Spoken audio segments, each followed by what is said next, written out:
zubidi bana banga na opidi fidi bakalaban tete bakalaban tete. Un bon joueur. Kafoueti. Un bon joueur Kafoueti dendanga. Bon mardi à tout le monde. Depuis quelque part, depuis partout, Sika Bozalina et Sika Oyo. Gisèle Tati, Mama Versace, Moté Magique, le winner Azali. Culte matinal, ya liboso ya semaine Oyo Nengeza, na sepelana elengi. Po to koti moi débat ya chronique. Bisi anga na lingaka. Tonton Promo Ridolphe Nkosa, légende ya chronique musicale. Tonton Promo Ridolphe Nkosa, Saint-Matandou, yebisa bango Tonton Promo, légende ya chronique musicale. Oh, ya. Si un autotuneur peut se prétendre être légende de la musique, à combler plus forte raison, moi. Si un usager de l'autotune peut prétendre être une légende dans la musique Yantessa, dans la musique ya Docteur Nico, c'est que permettons-nous tous, tout comme nous sommes des légendes, tout comme des légendes, Tonton Promo légende ya chronique musicale. Mais là n'est pas l'aîné de notre souci. Boyebi code Nengeza par rapport à un système de jeu. 7 juin 2025, ING Arena Bruxelles, Liaka Balcon, Ebisibino, Nathalie la Gauloise, Nazo Lukae, Fort Botine Langa numéro na ena Yambaye, na cadre ya promo, fille à battre record. Près de 1800 € dépensés sur l'achat. Ya billet challenge ya Bagolois, nulle part ailleurs, ba fanatique ya boye bazalati. Na musique ya Congo, ba fanatique lokola Bagolois bazalati. Fanatique ya boye bazalate namonate. Kosomba billet boye namonate. Ba challenge ya boye namonate. Namonate ya namonate. Namona ba fanatique ba sala mubulu bazo panza. Namona ba fanatique ba kebuka banda kwa babatu. Mais fanatique azolia tiketi Nathalie la Gauloise number 1 na minute allié batu tout na challenge abendi 27 billets ya balcon. Moko na 40 €. Namonate fanatique namonate. Un Gaulois vaut 1500 warriors. Un Gaulois vaut 1500 warriors.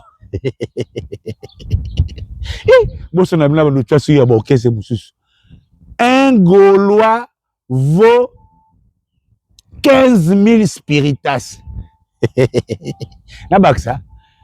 Est-ce un Gaulois vaut combien de générations berceau? Là n'est pas le problème. Vangantama. Si les gens m'empâtent, on peut s'emboîter depuis. Donc, bref, tout ça qui tourne tranquillement, tranquille, toujours Keba Bendaka Tike déjà, Jésus de Nuance, déjà Nakata Mbanza, à Kitoko, Jésus qui n'est Kitoko par rapport, tous la délégation.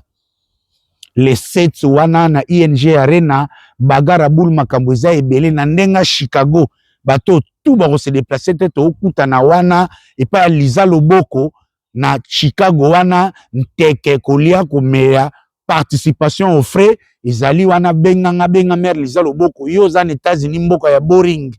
Ilomna zagina shela mputu gu. Longola boring ya yoko kufa nandaku. Le 7 juin, oza olinga na détente, ozala nani, ozala tendance nini, jour wana, rester connecté na ING Arena na Bruxelles, et pas Lisa Loboko, to kutani wana, mémoire boudimba, zawana mubimba. Ce n'est pas Jérémy Yoka qui va me contenir par rapport. Kaka pena nenge kaya le 7 juin, pour le 7 juin, je dis comment pour ça toto lambama.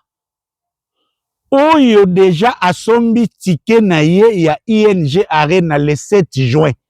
Je dis bien Oyo déjà asombi ticket. Pour priorité to somba ba ticket. Ce qui est si au sombi ticket na yo, ya ING Arena, et loko ya mi balé o ezali nde o réservé ce que ticket na yo ya after party. Au sombi ticket ya ING Arena déjà, si ko deuxième étape, réservé déjà ticket ya after party. Pour nous et si laga avant 22h, 22h30 ndule esili osesengani soko kende wapi papa Hervé Satikio na bilengi. Destination eza after party na Bruxelles wana na Birmingham mais na likolo. Tobengango after party ya ba cadre na minute au lien de Jeza bengangai na rotine lo lien au somba ticket et puis na ndenge mikolo mikolo na balai na rotia lien ya ticket ya after party oyo tokozala mombonda jekami na vana na kitoko commandant Cousteau Kinkela bien tutungo ine chapindi bavana belle boule systématique automatique di trésor permet to vana na ke ba le mabanko wa na bambwa na after party wana donc tozawa na mobimba otobengo ya ba cadre après ndule bovandi bo solola nteke la plus grande salle. La grande salle na Birmingham na likolo na ndenga code wana avantage ozoke na salle oza na ascenseur na yo déjà so poza mutabo lingo déjà à partir ya ascenseur bandi ko lia mbanga talaka salle au matin déjà na ascenseur o liano déjà mbanga mwambanga neti kete loa boye azana bolingo sika l'air ba ye wana na after party o eza na la grande salle na Birmingham na likolo o lia mwambanga.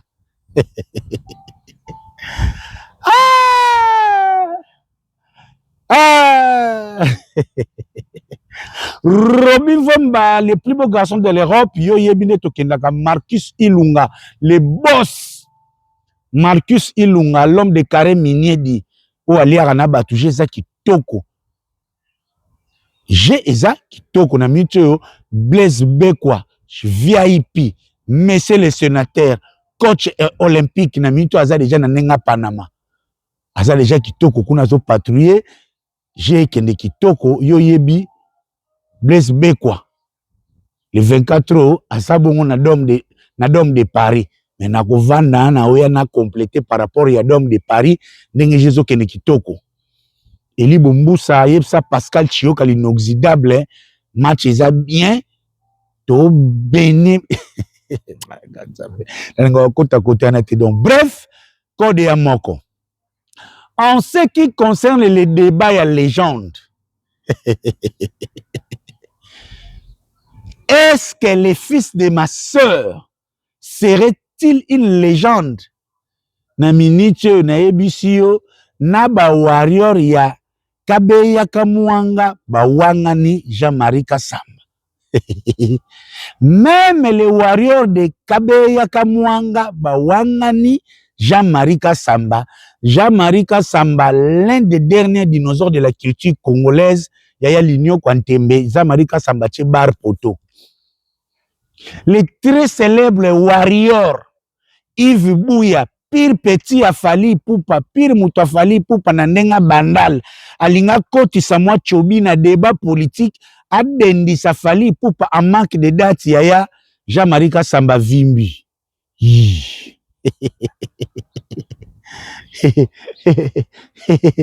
Jean-Marie Kassamba a beaucoup validé bi bakangi Yves Bouya tout Fali légende. Il fait encore son chemin. Qu'est-ce qu'il a déjà apporté? Donc au moment où nous parlons, tous les flatteurs de l'empire du mal babimi au débat légende. Déjà, Bibiso, au terrain à Biso, tous en vraiment à l'aise. Je vous donne déjà rendez-vous. Lélo, 16h juste, heure de Londres, 17h, heure de Paris. Na vanda na TikTok, bien bibi, wa ifa mbona jekamine, na panzana kitoko, concept légende. Biso lugane occasion boye poto bimisa matière na tiroir. Pour ba syllabus, on a déjà belé, ba livre, on a belé, au bête la liso nango wapi. Merci Yves Bouya boye pena komitika. Boye komitika comme ça, to solo la makamon, une fois pour toutes, Mutuna Mutu a gardé coin naïe parce que nous allons pas empêcher Mogobé de rêver que Fally Ipupa est une légende. Nous allons pas empêcher pire vieille ya mukala ya Fally Zakari Baba Baswe aya adenda ke Fally les gens te quoi empêcher, ils sont libres. Mais nous allons seulement apporter la lumière parce que la science, c'est aussi apporter la lumière, les sikamulili ezali. Pour les gens, on a divagation. Bref, le contexte est simple. Ce qui s'est passé, là où déjà il y a la fraude, raccordement fraudulé, Yves Bouya, na Télé 50, na émission, une partie où il était en train de vanter Bandal. Atangi Pepe Kale, atangi ba grand musicien mususu ya Bandal, nde na Fally aye kocha légende Fally Ipupa. Ça c'est le contexte d'abord. Quelqu'un qui cite Pepe Kale, Owera, JB, il arrive au point de Fally, il accentue, il embellit la légende de Fally Ipupa. Et cela a suscité la curiosité de Jean-Marie Kassamba. Légende! Oui, Fally est une légende. Papa. Jean-Marie Kassamba tali Yves Bouya bime. Yo na matami bele boye oyo. Na maneti boye. Obimeli wapi. Légende! Il n'est pas dendi. Déjà, vous comprendre que, rappelez-vous, nenge na ebisaka bino. Aussi longtemps Fally Ipupa kozala na date te. Buzz, faux débat, yangone et kozala bilei na ye pour exister. Tantôt, akodenda na Kofi, ceux qui côté Kofi, bazaki diba, bafonge ba PC matière, abimi aye, comparaison Kofi, so kamone komi kodenda, balmango chobi. Rappelez-vous, naebisa kibino que depuis Fally a perdre basoda ya ekiri visa, Fally lelo est en quête d'une nouvelle équipe ya communication et lelo siko a recruté ce qu'on a domaine politique. Yves Bouya, pire mouta héritier Watanabe, entre héritier Watanabe na Fally, il n'y a pas de trait.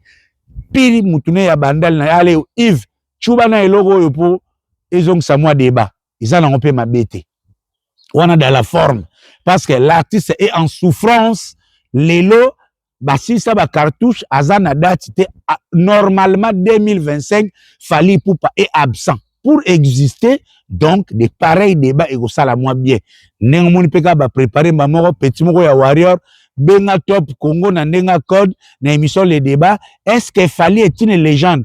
Pour enfin, pendant que héritiers vend les tickets, pendant que Ferre vend les tickets, pendant que Weranson vend les tickets, pendant que Kofi vend les tickets, un artiste qui n'a rien à proposer aujourd'hui, lui, il va rester sur les débats. Question, il y a qu'à garder na mitou ya batu.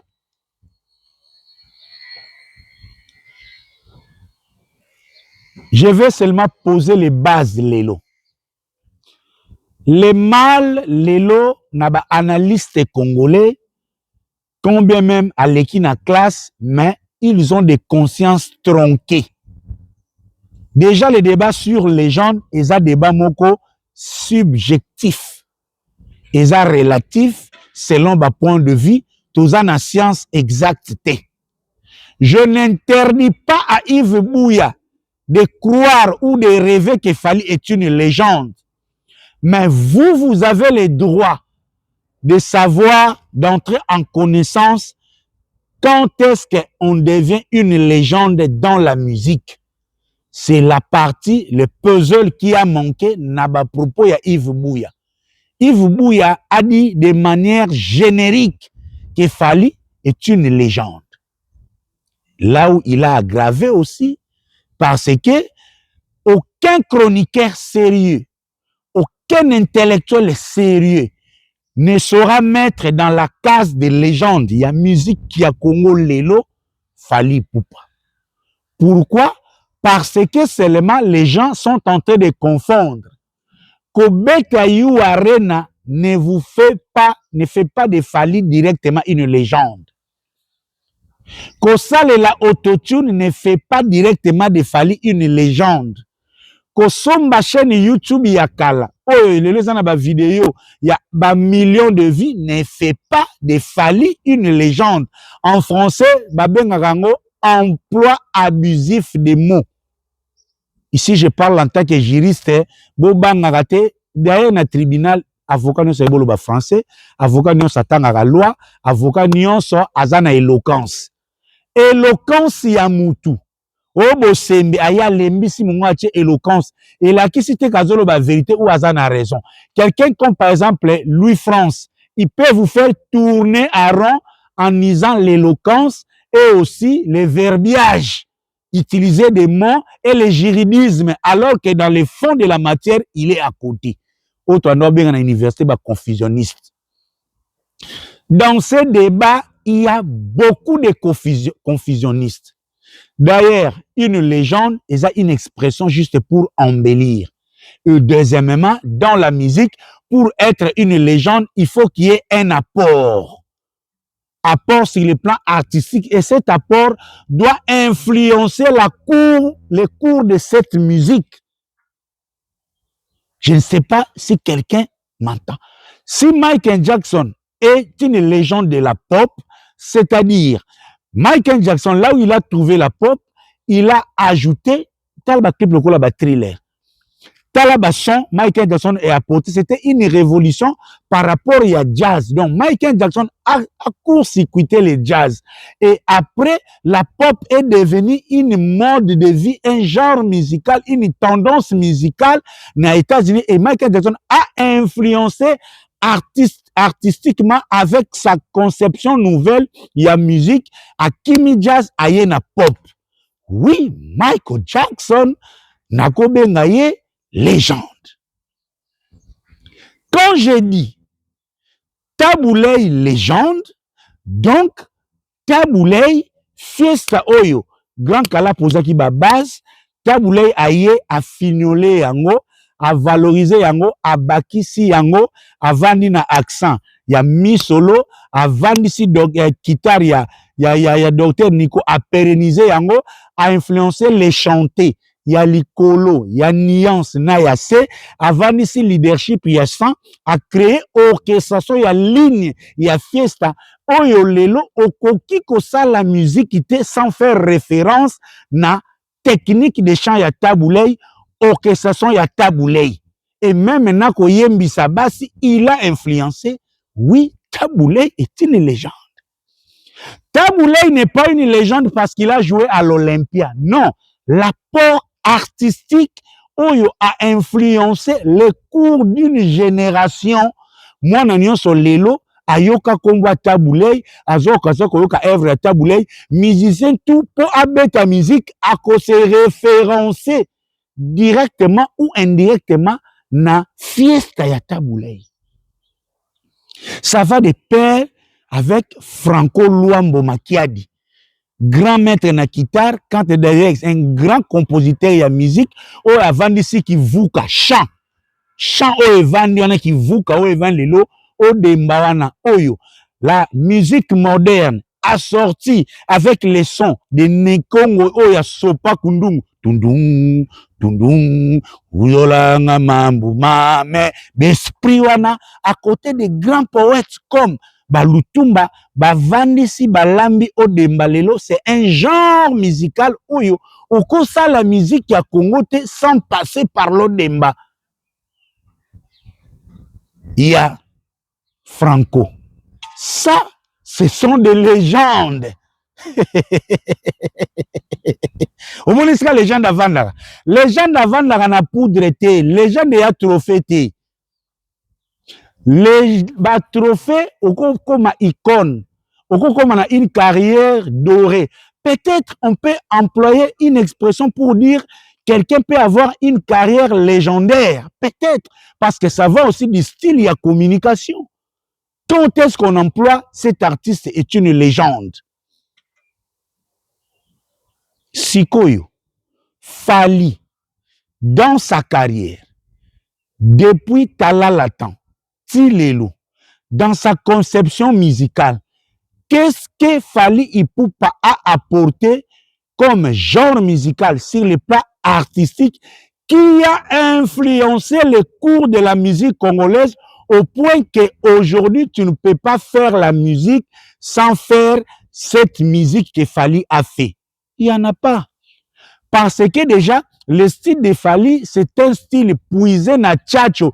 Oyo ya Koffi Olomide, qui lui aussi est une légende, parce que Koffi, lui, est entré entre les fiestas na Odemba, aye siko na Tchatcho. Tchatcho ezanini, Tchatcho ezali, toutes les matières premières, oyo ya musique na biso, tondon, dededende, Koffi azui yango. Bateur oyo ya Odemba, oyo ya OK Jazz, ba Yuluma Biala, ba Samangwana, ba Pepe Ndombe, Koffi azui yango a changé cours ya chorale, ya nzembo ya rumba. Azui yango sikoyo, asali ba transition ya taboulei. Tondon, dededende, to varier, toke, so ensemble ya wana en accentuant les chanter ko kota na nzembo pour transmettre l'émotion. C'est ça la musique Tchatcho. Et c'est ce que Fally est en train de faire, la musique de son maître. C'est Koffi qui a influencé les cours de la rumba congolaise en mettant l'accent du Tchatcho entre la fiesta et l'Odemba, au point que Lelo, Moïse Mbi azobeta Tchatcho, Matout azobeta Tchatcho, même Pasteur Atoms, dans une certaine mesure, azobeta Tchatcho, y compris Fally Ipupa. Mede. Ah, mwana mama. Yanganeza, amour, vini salinga lelo, poniye buivenga ndetu, aniyanene, abolinga, lelo, ozo kota na nzembo yangana, bibi, ça c'est du Koffi. Donc, sur le plan légendaire, Fally Ipupa, comme l'a si bien dit Jean-Marie Kassamba, n'a pas encore apporté artistiquement, parce que légende, c'est l'apport artistique et l'influence dans le temps. Une légende change le cours d'une musique. Yomoko oza warrior, soko tanga, oza mayele, banda kota la musique ya Fally. Apport na ye, di Fally eza nini na musique na ye, oyo échanger cours ya musique. Nada. Ça fait 4 ans, il nous a amené l'autotune. Nani Alandie, il est resté seul dans l'autotune. Si Fally pouvait être une légende de la musique congolaise, peut-être là où il a réussi à insérer les chansons malsaines na rumba congolaise, parce que Fally est un génie qui a inséré banzembo lokola nyoka lese, Olanda Nyama, Chuba Kende. Fally a réussi même à contourner commission ya censure, à yekoli koyemba bêtise sans que ba kangaye na ba mot approprié. Là, Fally peut être une légende. Mais lui-même déjà a abandonné cette voie. Lui-même a abandonné cette voie. Il y a même bon que Fally a aucune chanson qui peut traverser le temps. Pose-toi la question. Et so vanda yomoko, oyoki posa oyoka nzembo kana sucre. C'est trop difficile. Mais okoyoka posa oyoka nzembo ya Maya. Okoyoka posa oyoka nzembo ya Nairobi. Okoyoka posa oyoka nzembo ya Kuku. Mais pour yoka posa oyoka nzembo ya Bafana, il y a trop difficile. C'est un artiste avec des œuvres éphémères, des œuvres conjoncturelles, et surtout que c'est une musique des enfants. La musique de tondon, tondin, une musique juste sensorielle. Rendez-vous, lelo, 16 na biwa ifana oteta yango. Na débat oyo, koyela nga Zakari Bababa souhaité parce que Zakari Bababa n'a pas fait la chronique musicale. Zakari a sali polémique générale. Oui, il est chroniqueur. Mais Zakari Bababa n'a pas fait la chronique musicale au vrai sens du mot. Il a fait la polémique générale. dans les animations culturelles. Na débat oyo koyela ngai bosembe te po maniki alobaki déjà bosembe baza na mutakala na ye et pas bato afali akoma kobanga fali bosembe aujourd'hui ne peut que dire que Fali est une légende. Selon maniki ngate maniki alobaki empire du mal bazana nudité ya bosembe soka lobi ka Fali aza légende te mutakala nebimi.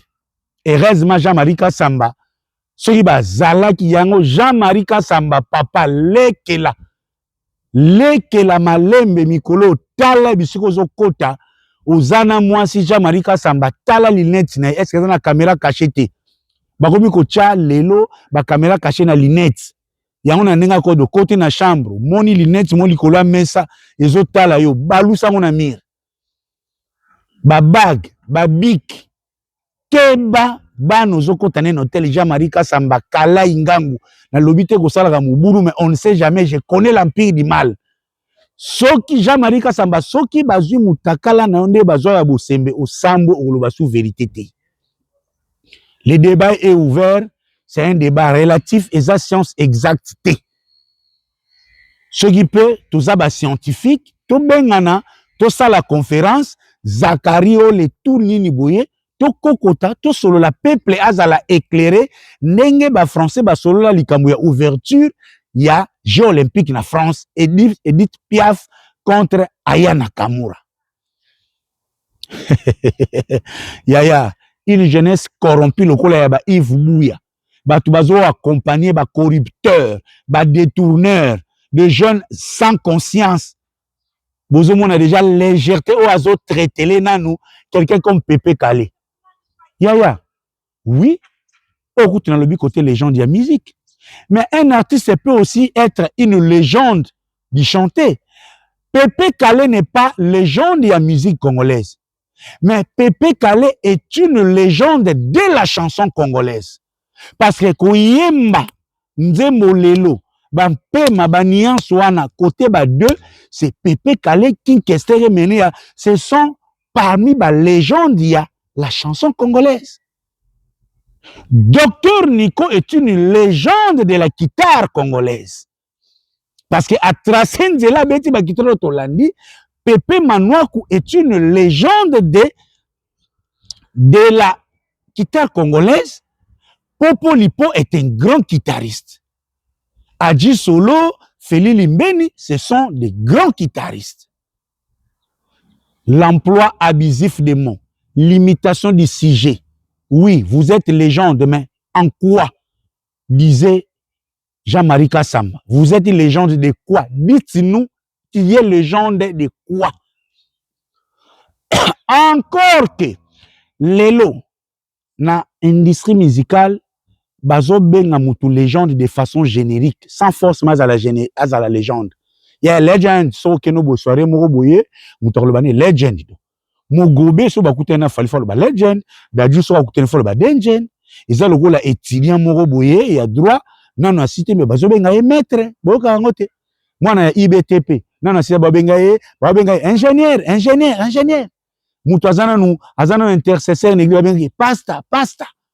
Mutu azana nu étudiant en médecine, ba benga docteur. C'est juste pour encourager.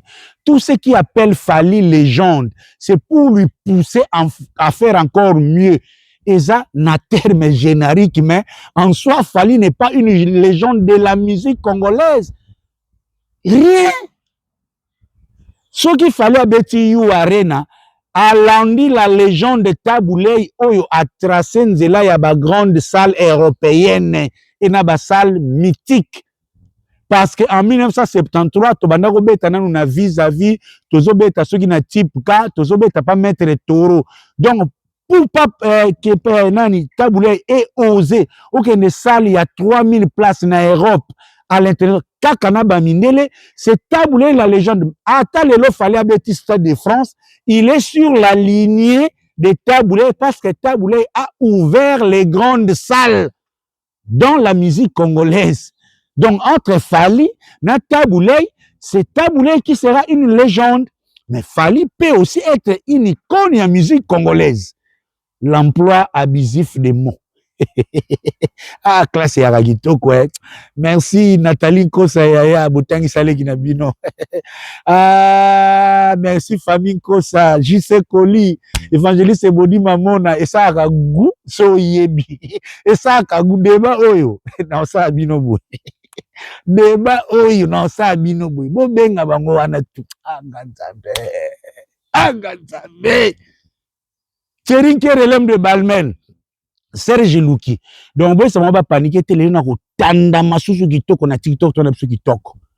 Yango wana même, na reprochera toujours héritier, na ebisaka héritier au rose à la je connais le Congo te, parce que ce n'est pas le fait de vivre un fait que on restitue histoire bien. Héritier aza témoin, il y a une bonne partie, il y a histoire, il y a maison mère. Mais c'est à nous, les journalistes, l'historien du présent, c'est à nous de, comme chroniqueur d'écrire l'histoire. C'est pourquoi Boyoka ba blasphème le coup la héritier au aza messie à maison mère. Ah, gaïa. Wata lobby oh na yemba na ba grand tout ya maison mère na tia bango kao. Oh, ya. Batu oyo ba yembi déjà intervention rapide. Ba yembi solo la bien. Ba yembi ki bouissa pipa.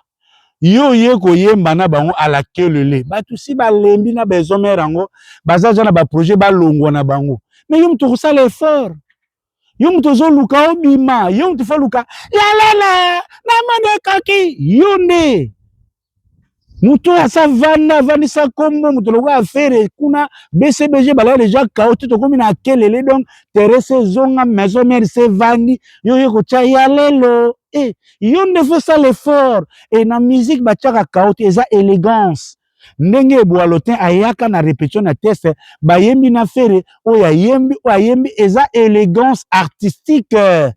Ah, Wata, tu as même du mal à vendre les billets, mais tu n'as jamais compris. Ah, eza élégance. Ce qui bo yembi na mutu na featuring, bo yembi bien. Kao eza na concert. Adja na ebe voye keite. Ce qui na concert, ce qui na concert moko oyo Wata, oyemba eko leka JDT bien okalesaki Adjani. Olakisi biso. Ah, ya, boko tina studio loko fina bouton bandela, français so lobi la papa bo bandeli, oche kao. En passant, na maison mère, chaque orchestre est une référence nango. Il y a orchestre. Na Viva Indu Sankara, ezalaki choral ya Viva ya Indu Sankara. Référence nango eza Debaba, Kinkester, Espera, Dido Yongo, 4 wana choral Indu Sankara. Quand bien même, langa star baluka ba corriger Indu Sankara, Espera memanzemba beloti na langa ba yemonso ya kivuka na nenga ba set patron ba bakisi boziana, ba bakisi janana, ba bakisi voloko. Na quartier latin, ata quartier latin comme il refondé. Quartier latin, oyo, ya légende, ya quartier latin, oyo ya légende, ya chant. Na quartier latin, Willy Boula, Suzuki, Modogo, Babia, Sam, Eric Tuti, etc. Ngombe ningisaka mokila ngile ningisaka ngombe. Yaki minga, yango wana quartier la, oko changer yango te.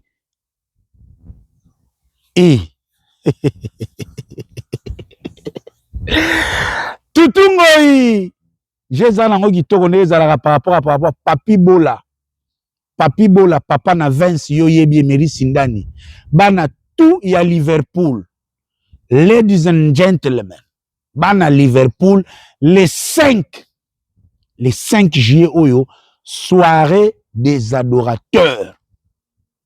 Les révérends Carlito Lassa Rosalawana, Odi Kabang Rosalawana, Sœur Solange Rosalawana, les Tokutani Jourwana, Toyaya Togumba Melinzambe Tofukami Tomitiki Bavina Biso, na adoration Jourwana, tonton pour moi Rosalawana. Donc, Jéza Kitoko. Toutes les villes environnantes, et même à Liverpool, Tozawana Kitoko, par rapport à Ndoulewana. tolo basu nini sukolo baka Karine Kilolo merci na ndenge makamezo ko kende par rapport na nenga système de jeu fait fele la mukonta ba San Salvador et dobi lankelele ya forme zalaka na yo tranquille parce que j'ai ça kitoko musique à Congo eza goût neti boy boziana aobeta na New Morning répétition zo toka kuna ba deo brondo yeba koti parce que là ezo sala kitoko na mutu nyonso même ya Jean-Louis Mérita azaya ko sepela Tcherin Keri l'homme de Balmen azo bongama. C'est ça la musique congolaise. Cause à la légende, surtout na ba formule ebomi musique. Na musique otoza na ambassy, asali soki 15 ans na orchestre, vocal eza ko yebate.